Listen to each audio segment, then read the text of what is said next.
آپ دیکھو تو یہ چیز جو ہے یعنی قرآن کے تو ایک چھوٹے چھوٹے احکام بھی جو ہیں وہ انفرادیت پیدا کر دیتے ہیں، منفرد بنا دیتے ہیں اس کی تعلیم کو باقی دوسرے مذاہب کی تعلیم سے۔ یہ فیکٹس کو سامنے رکھتا ہے، اس نے کہیں نہیں کہا کہ ماں باپ کی اطاعت فرض ہے۔ دوسری طرف اس نے یہ بھی نہیں چھوڑا کہ یہ حیوانات کی طرح کیفیت ہے کہ وہ تو تمہاری پرورش کریں اور جب پرورش پا چکو اپنے پاؤں پہ کھڑے ہونے کے قابل ہو جاؤ تو پھر ماں باپ کی طرف سے آنکھیں بند کر لو۔ یہ بھی نہیں۔ غور فرمایا آپ نے کس قدر حقائق کو سامنے رکھتا ہے قرآن۔ حیوانات سے اس کو منفرد کیا کہ نہیں، ماں باپ ہیں، جب وہ اپنی پرورش کے آپ قابل نہ رہیں، بڑھاپے میں پہنچیں، کمزوریاں ان میں آ جائیں، ان کی کمزوریوں کو رفع کرو، نرمی سے ان کے ساتھ پیش آؤ، حسن سلوک سے ان کے ساتھ پیش آؤ۔ اور ادھر یہ بھی نہیں کہا ہے کہ ان کی اطاعت تم پر فرض ہے، اپنے فیصلے آپ کرو، تم بہتر پوزیشن میں ہو ان کے مقابلے میں اپنے فیصلے کرنے کے لیے۔ آپ ذرا ادھر ادھر نگاہ دوڑا کے دیکھیے کہ اس غلط مفروضے نے کہ ماں باپ کی اطاعت فرض ہے، یعنی جو کچھ وہ کہیں وہ کرنا خدا کے حکم کی روح سے فرض ہے، معاشرے میں کتنی تباہیاں پیدا کرتا ہے۔ وہ ماں حکم دیتی ہے کہ ابھی طلاق دے دو، نکال دو اس بیوی کو، اس نے میرے حق میں گستاخی کی تھی۔ اطاعت فرض ہے۔ بیسیوں معاملات کے اندر آپ دیکھیں گے اطاعت فرض کے غلط مفروضے کے ماتحت کتنی تباہیاں آتی ہیں گھروں کے اندر اور معاشرے کے اندر۔ حسن سلوک کا قرآن نے تاکید کی ہے۔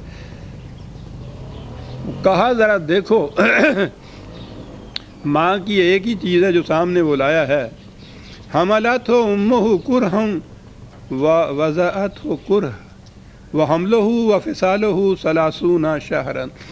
اتنی سی چیز کو دیکھو کہ وہ حمل میں کس قدر اس نے تمہارے لیے، یہ تمہاری پرورش کے لیے، جب تم ابھی جنین کی صورت میں رحم مادر میں تھے اس نے کتنی اذیت برداشت کی، مشقت برداشت کی، کرہن۔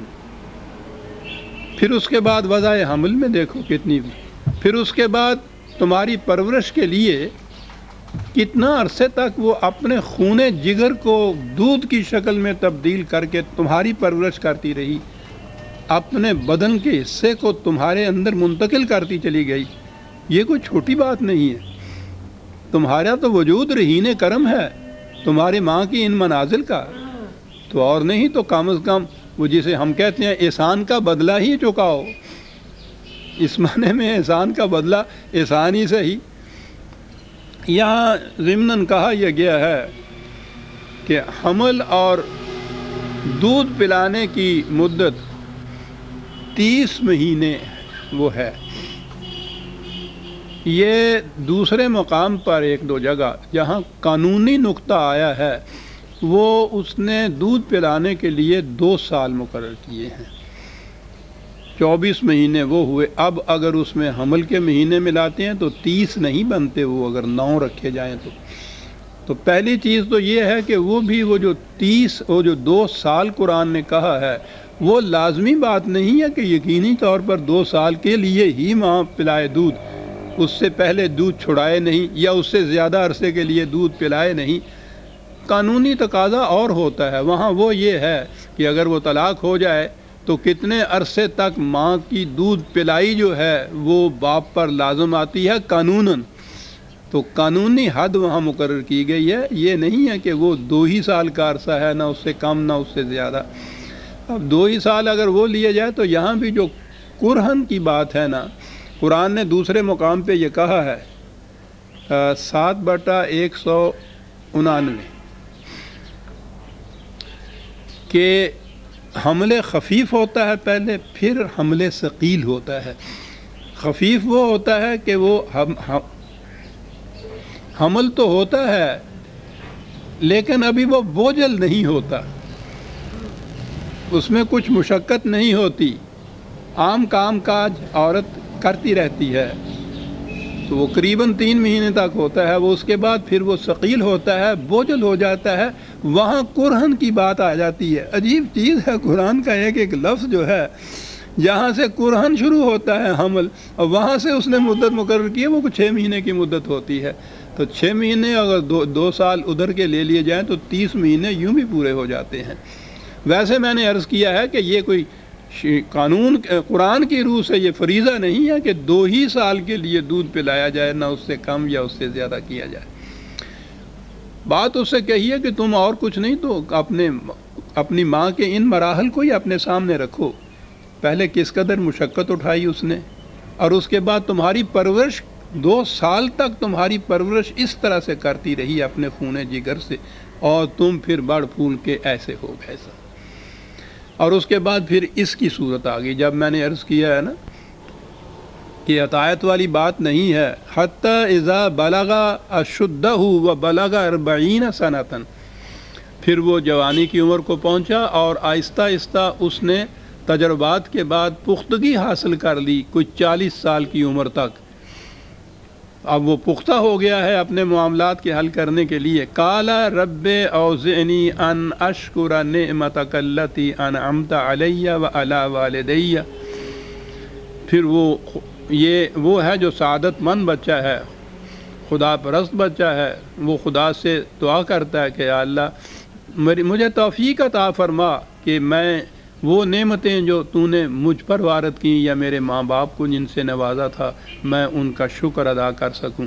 وَأَنْ أَعْمَلَ صَالِحًا، اور وہ شکر یہ ہے کہ میں وہ کام کروں جو تیرے قوانین کے مطابق ہوں، ترضا ہو، ہم آہنگ ہوں جو تیری مشیت اور تیرے قانون سے، میں وہ کام کروں اور اس سے صلاحیتیں پختہ ہوں میری بھی۔ وَأَصْلِحْ لِي فِي ذُرِّيَّتِي، اور وہ ایسی ہوں کہ میں اپنی اولاد کی بھی تربیت اسی طرح سے کر سکوں، میری صلاحیتیں میری ذات تک ہی محدود نہ ہوں بلکہ وہ صلاحیتیں ایسی ہوں کہ میری اولاد کی تربیت و پرورش بھی ان کے مطابق ہو سکے۔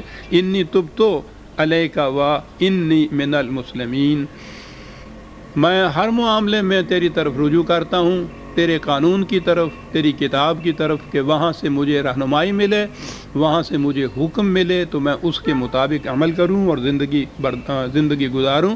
وَإِنِّي مِنَ الْمُسْلِمِينَ، اس کی طرف رجوع ہی نہیں کروں بلکہ اس کے احکام کے سامنے سر تسلیم خم کروں۔ یہ ہے ضروری چیز جو ہے۔ گائیڈنس لینے کے بعد اس گائیڈنس کی پرواہ نہ کرنا وہی جو اپنے جی میں آئے، تو اس کا فائدہ کیا ہے کسی سے رہنمائی لینے کا؟ رہنمائی لینے کے بعد اس کے اوپر عمل کرنے کی بات ہے، اس کے سامنے سر تسلیم خم کرنا ضروری ہے، یہی ہے جسے وہ مسلم کہتا ہے۔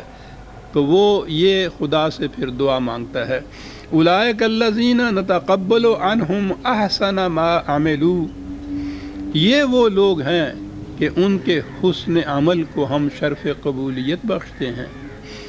وَنَتَجَاوَزُ عَنْ سَيِّئَاتِهِمْ، اور ان کی یہ ایک ٹکڑا ہے، میں سمجھتا ہوں کہ بڑا وضاحت طلب ہو جائے گا، اور ان کی جو سیئات کہتے ہیں عام برائیوں کو، لغزشوں کو، ان سے تجاوز کے معنی ہوتا ہے آگے بڑھ جانا، ان کی گرفت نہ کرنا، مواخذہ نہ کرنا ان کا، عام طور پہ جسے کہتے ہیں معاف کر دینا جسے ہم کہتے ہیں۔